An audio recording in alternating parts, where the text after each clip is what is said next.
बच्चों, आज हम लोग वीडियो के इस अंक में गद्य खंड का अध्ययन करेंगे। और गद्य खंड में आपने देखा सबसे पहला पाठ है दो बैलों की कथा। दो बैलों की कथा मुंशी प्रेमचंद जी की ये कहानी है। और मुंशी प्रेमचंद आप जानते हैं कि हमेशा ग्रामीण क्षेत्र से ही अपने पात्रों का चयन करते हैं, अपनी कहानियों का वह शीर्षक जो लेते हैं वह ग्रामीण अंचल से ही लेते हैं। दो बैलों की कथा में क्या है, किसकी चर्चा की गई है, थोड़ी सी चर्चा हम लोग कर लें, फिर आगे देखेंगे। दो बैलों की कथा के माध्यम से प्रेमचंद ने कृषक समाज और पशुओं के भावात्मक संबंध का वर्णन किया है कि जितना हम मनुष्य उनको सम्मान देते हैं उतना ही वह भी हमारे भावना से जुड़े हुए होते हैं। इस कहानी में उन्होंने यह भी बताया है कि स्वतंत्रता सहज में नहीं मिलती है, उसके लिए बार बार संघर्ष करना पड़ता है। स्वतंत्रता इतना आसानी से नहीं मिलने वाला है। इस प्रकार परोक्ष रूप से यह कहानी आज़ादी के आंदोलन की भावना से भी जुड़ी हुई है। इसको जोड़ा जाए तो जैसे आज़ादी की लड़ाई जो लड़ी गई थी, कुछ लोग यह समझते हैं कि बड़ी आसानी से यह आज़ादी हमें मिल गई, नहीं, उसके लिए बार बार संघर्ष किया गया। ठीक वैसे ही जैसे इस चैप्टर में हीरा और मोती ने आज़ादी के लिए क्या किया, संघर्ष किया। इसके साथ ही इस कहानी में प्रेमचंद ने पंचतंत्र और हितोपदेश की कथा परंपरा का उपयोग और विकास भी किया है, जो पहले से ही परंपरा चली आ रही है। आइए मूल पाठ शुरू करते हैं। दो बैलों की कथा। प्रेमचंद जी लिखते हैं कि जानवरों में गधा सबसे ज़्यादा बुद्धिहीन समझा जाता है। जब किसी आदमी को पहले दर्जे का बेवकूफ़ कहना हम चाहते हैं तो उसे गधा कहा जाता है कि अरे एक नंबर के गधे हो क्या जी। तो एक नंबर हमने उसको दिया और उसके लिए संबोधन क्या दिया, गधा। गधा सचमुच बेवकूफ़ है या उसके संबोधन सीधेपन और उसके निरापद सहिष्णुता ने उसे यह पदवी दे रखी है? तो क्या आपको लगता है? कवि ने कहा, लेखक कह रहा है कि सहिष्णुता का मतलब क्या होता है? सहिष्णुता सहनशीलता, निरापद उसकी जो सहनशीलता है, इसलिए हम उसको यह पदवी देते हैं। इन्होंने भी इस बात को स्वीकार किया है। इसका निश्चय नहीं किया जा सकता है। गायें सींग मारती हैं, ब्याही हुई गायें तो अनायास ही सिंगनी का रूप धारण कर लेती हैं, शेरनी का रूप धारण कर लेती हैं। उनके बच्चे को अब तंग करने जाओगे तो वह तुमको मारने के लिए दौड़ती हैं, तुम्हारा वध कर सकती हैं। तो कुत्ता भी बहुत गरीब जानवर है। गरीब का मतलब दीनहीन जानवर है, लेकिन कभी कभी उसे भी क्रोध आ ही जाता है। किंतु गधे को कभी क्रोध करते हुए नहीं सुना गया है, न देखा गया है। गधा कभी भी क्रोध नहीं करता है। जितना चाहो गरीब को मारो, जैसे चाहो, चाहे जैसी खराब सड़ी हुई घास सामने डाल दो, उसके चेहरे पर कभी असंतोष की छाया भी नहीं दिखाई देती है। कौन? गधा कभी अपना असंतोष व्यक्त नहीं करता है कि तुमने हमारे लिए इस तरीके का भोजन क्यों दिया है। बैसाख में चाहे एक आध बार वह कुलेल कर लेता है। कुलेल का मतलब क्या होता है बेटा? कीड़ा कर ले, पर हमने तो उसे कभी खुश होते नहीं देखा। उसके चेहरे पर एक विषाद अस्थायी रूप से छाया रहता है। सुख दुख, चाहे सुख हो या दुख की स्थिति हो, हानि हो या लाभ हो, किसी भी दशा में उसे बदलते नहीं देखा गया है।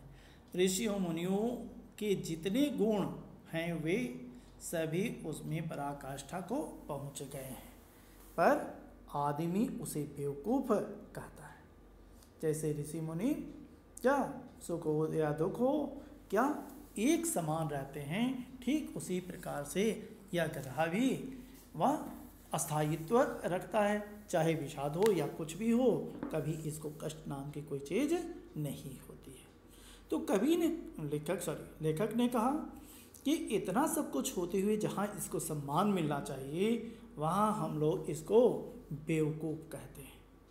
क्या यही हमारी भावना है? जी नहीं।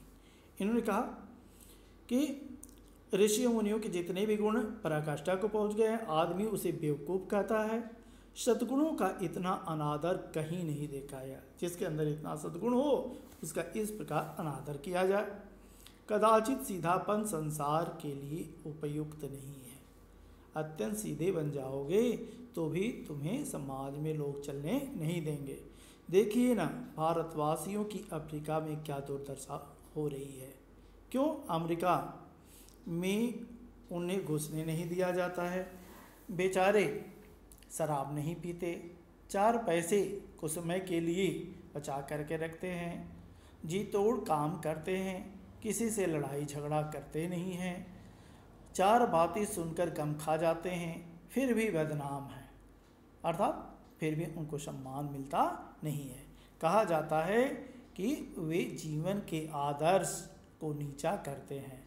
अगर वे भी ईंट का जवाब पत्थर से देना सीख जाते तो शायद इस तरीके की स्थिति नहीं होती। आशया के लेखक कह रहा है कि उनको भी क्या ईंट का जवाब पत्थर से देने की भावना रखनी चाहिए। जापान की मिसाल सामने है।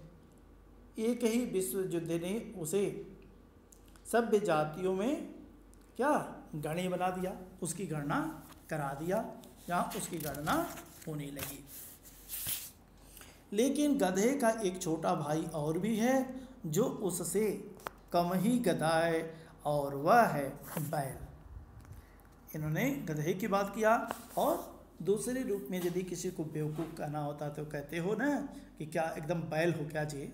तो बैल का मतलब क्या?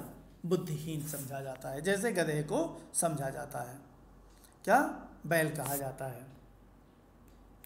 जिस अर्थ में हम गधे का प्रयोग करते हैं उसी से मिलते जुलते में बछिया के ताऊ चाचा का भी प्रयोग करते हैं। कुछ लोग बैल को शायद बेवकूफ़ों में सर्वश्रेष्ठ कहेंगे, मगर हमारा विचार ऐसा नहीं है। बैल कभी कभी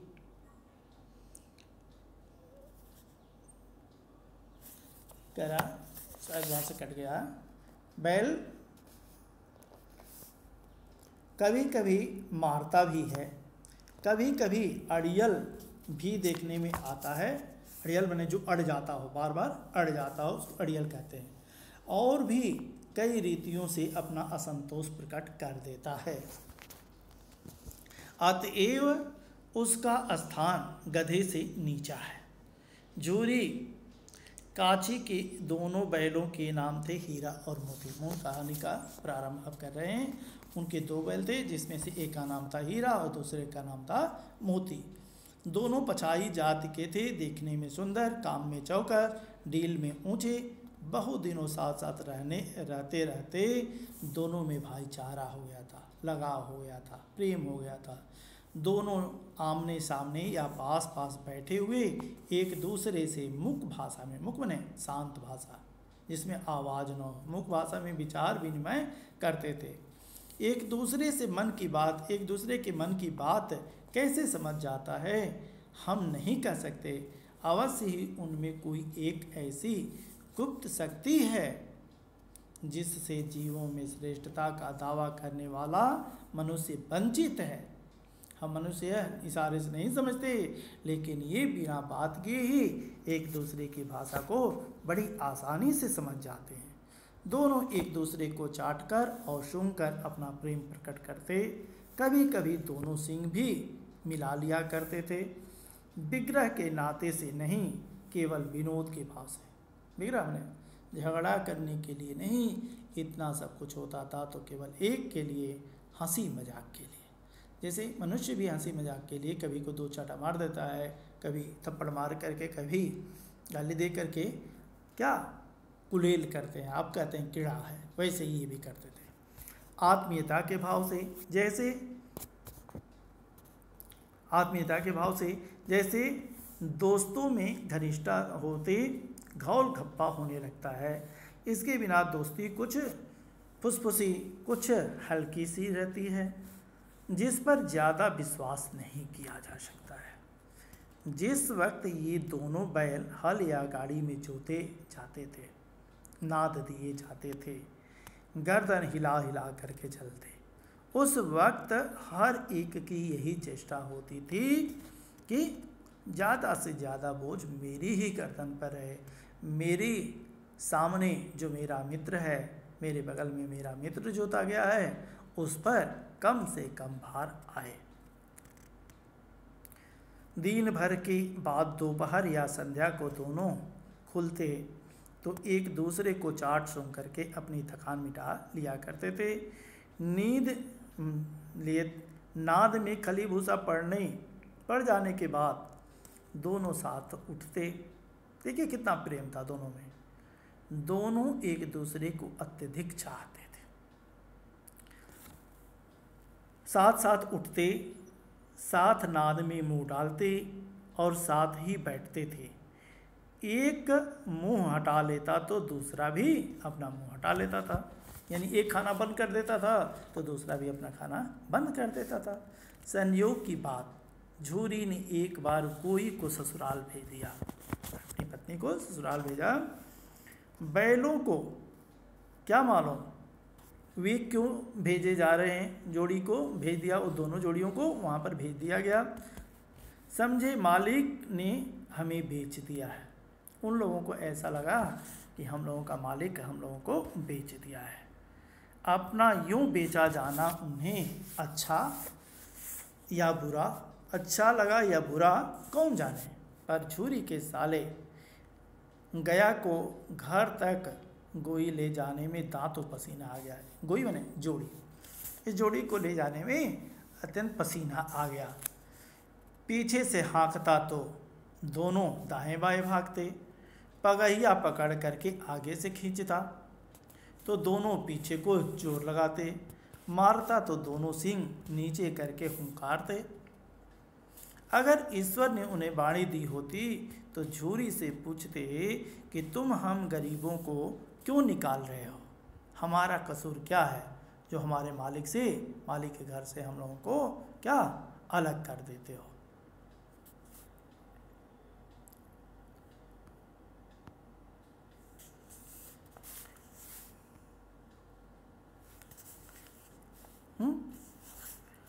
हमने तो तुम्हारी सेवा करने में कोई कसर नहीं की है। अगर इतनी मेहनत से काम न चलता था तो और काम ले लेते, और भी जो हम लोगों को काम देना था दे लेते। हमें तो तुम्हारी चाकरी में मर जाना कबूल था, लेकिन कभी इनकार करना, कबूल का मतलब स्वीकार करना होता है। हमने कभी दाने चारे की शिकायत भी नहीं की। तुमने जो कुछ खिलाया वह सिर झुका करके खा लिया। कब ये सब कब कहते, जब उनके पास आवाज़ होती तब ये बात कहते। फिर तुमने हमें जालिम के हाथ में क्यों बेच दिया, इस निर्दयी के हाथ में तुमने क्यों ऐसा क्यों बेच दिया। संध्या समय दोनों बैल अपने नए स्थान पर पहुंच गए। किसके यहाँ, गया के घर पहुंचते हैं। दिन भर के भूखे थे, लेकिन जब नाद में लगाए गए तो एक ने भी उसमें मुंह न डाला। दोनों में इतना विश्वास था, दोनों एक दूसरे को इशारे में ही बता दिए थे। दोनों ने कुछ भी खली भूसा नहीं खाया। दिल भारी हो रहा था। जिसे उन्होंने अपना घर समझ रखा था वह आज उनसे छूट गया। झूरी के घर को छूटना उन्हें बहुत खल रहा था। यह नया घर, नया गांव, नए आदमी उन्हें बेगानों से लगते थे, क्या जो अपने ना हों, उनको बेगाना पराया कहते हैं। से माने जैसे तुलना किया गया है। दोनों ने अपनी मुख भाषा में सलाम की, एक दूसरे को कनखियों से देखा और लेट गए। जब गांव में सोता पड़ गया तो दोनों ने जोर मारकर पगहे तुड़ा डाले और घर की तरफ चल दिए। दोनों अपने अपने पगहों को तोड़ लिए और वहाँ से चल दिए। पगहे बहुत मजबूत थे अनुमान न हो सकता था कि कोई बैल उसे तोड़ सकेगा, लेकिन मरता क्या न करता। इसलिए ये दोनों जोर लगा करके तोड़ दिए।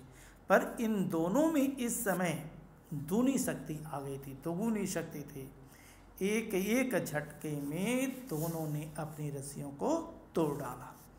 झूरी प्रातः काल सो करके उठा तो देखा कि दोनों बैल चरनी पर खड़े हैं। दोनों की गर्दनों में आधा आधा गराव लटक रहा है। आधा आधा गराव क्या, गेंठा जिसको कहते हैं भोजपुरी भाषा में, वह आधा आधा ही लटक रहा था। क्यों? क्योंकि वह बीच से तोड़े थे पगा, आधा तो वहीं रह गया, लेकिन आधा उस पगे का हिस्सा ये अपनी गर्दन में ले करके झूरी के घर आ गए थे। घुटने तक पांव कीचड़ से भरे हैं और दोनों की आंखों में विद्रोहमय स्नेह झलक रहा था। ऐसा मालूम हो रहा था कि दोनों ये विद्रोह करना चाह रहे हैं।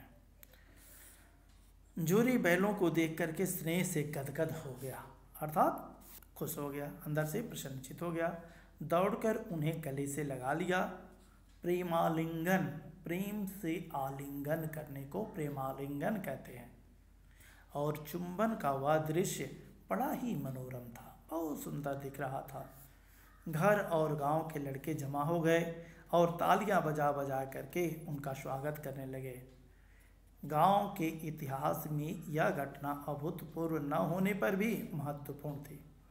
क्यों? क्योंकि बेच दिया गया हो और दोनों वहाँ से तुड़ा करके घर चले आए, रात में ही घर आ जाए, ये महत्वपूर्ण घटना थी। बाल सभा ने निश्चय किया कि दोनों पशुवीरों को अभिनंदन पत्र दे करके सम्मान करना चाहिए, अभिनंदन पत्र देना चाहिए। कोई अपने घर से रोटियां लाया, कोई गुड़ लाया, कोई चोकर लाया, तो कोई भूसी लाया और उन दोनों बहनों को क्या करने लगा? खिलाने लगा कि शायद तुम लोग इसके हकदार हो, सम्मान पाने के हकदार।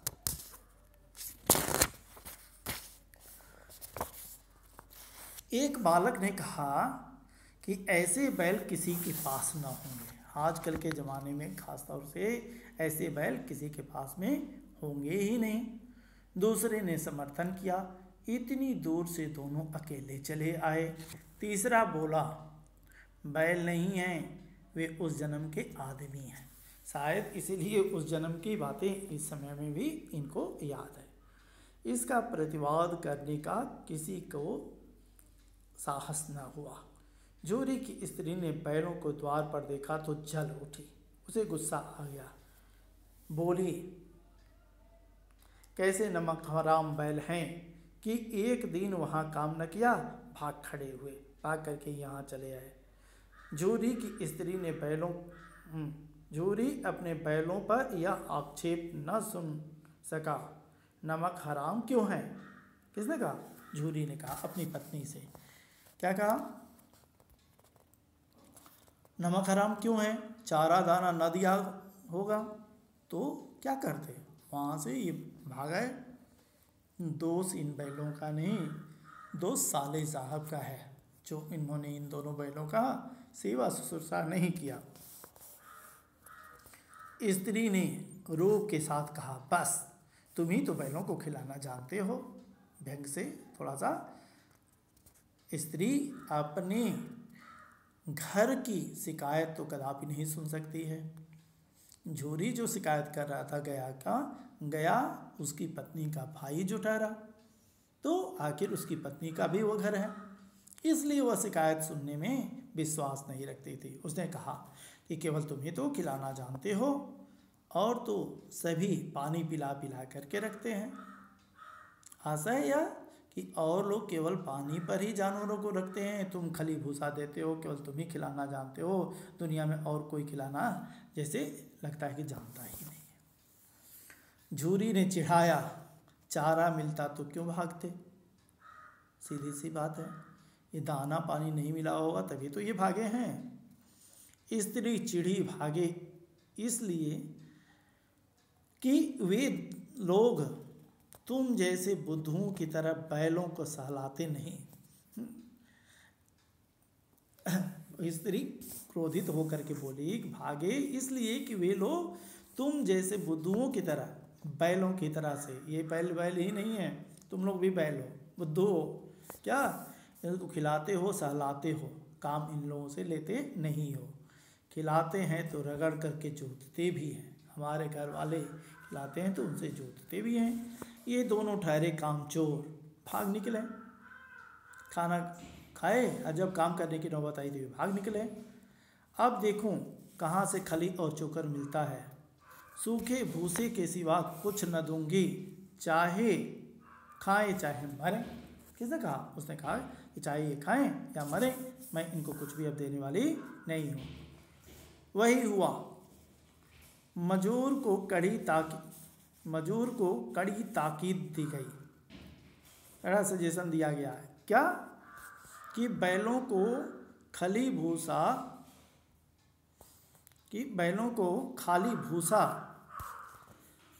दिया जाए, मतलब उसमें खली उली न मिलाया जाए, केवल भूसा ही दे दिया जाए, सूखा भूसा ये खाएंगे, क्योंकि ये काम तो करेंगे नहीं, तो इनको खिला करके आखिर होगा क्या? बैलों ने नाद में मुंह डाला तो फीका फीका, न कोई चिकनाहट न कोई रस, क्या खाएं? आशा भरी आंखों से द्वार की ओर ताकते रहे। झूरी ने मजूर से कहा, थोड़ी सी खली क्यों नहीं डाल देते थे? आखिर दिख क्या रहा है, उनको खली भूसा दे दे। मालकिन मुझे मार ही डालेंगी। उसने अपनी मजबूरी को व्यक्त किया कि आप कह रहे हैं मालिक मुझे देने के लिए, मैं दे दूंगा, लेकिन मालकिन यदि जान जाएंगे तो मेरी जान निकाल लेंगे, मुझे मार डालेंगे। मैं उनसे विपरीत होकर के ऐसा कार्य नहीं करूंगा। चुरा कर डाला। मालिक ने सजेशन दिया, राय दिया कि चुरा करके ले जाओ, थोड़ा सा डाल दो। न दादा, पीछे से तुम भी उन्हीं की से कहोगे। ना दादा ना, उसने कहा कि मैं ऐसा कार्य हरगिज नहीं करूँगा। पीछे से तुम भी उन्हीं की सी कहोगे, अलग से तो कह रहे हो, लेकिन जब सामने होंगी तो तुम भी कुछ भी कहोगे नहीं, उन्हीं वाली बात दोहराओगे। तो ऐसा मुझसे होने वाला नहीं है। तो यह है इस पाठ का पहला अंश। इस शेष अंश को देखेंगे हम लोग अगले दिन। आज के लिए बस इतना ही। धन्यवाद।